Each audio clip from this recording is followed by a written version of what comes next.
backward chaining. So backward chaining is implemented with depth first search. Backward chaining is goal driven. That means कि यहाँ goal से start होगा in backward direction to infer some information. And जो यहाँ rule होगा उसका RHS part will match to the root node. So again consider previous example. तो उसमें से हमारे पास these are the sentences which are represented in first order logic. So step 1 में हमारे पास क्या है कि Robert is a criminal. Now consider sentence 1 और sentence 1 को consider करके हम ये infer कर सकते हैं कि Robert is P. So we can replace Robert by P. So here first of all we can replace Robert by P.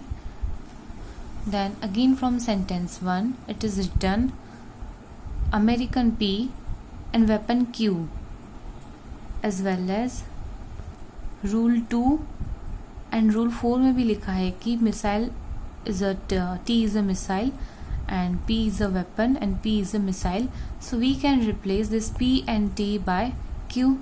Then third step we can replace P and T by Q, which is a missile or weapon. Now using rule 3 we can infer that Robert sold missile to country A. So in fourth step we can infer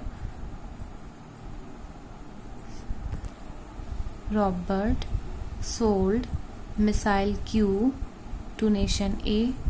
Now rule 1 के हिसाब से we can replace this A with R.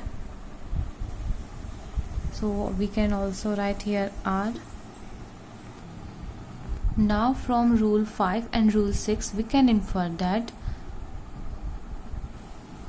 A, that is R, our nation, it is enemy of America and it is declared as hostile. So in fifth step we can infer R is enemy of America. And step 2 में हमें ये already मिल गया है कि P is American. सो हमारे पास सबसे पहले यहाँ गोल स्टेट था कि Robert is a criminal. But why is criminal? He is a criminal because he sold missiles, weapons to country A which is hostile or enemy of America. That's why he is criminal. Thank you.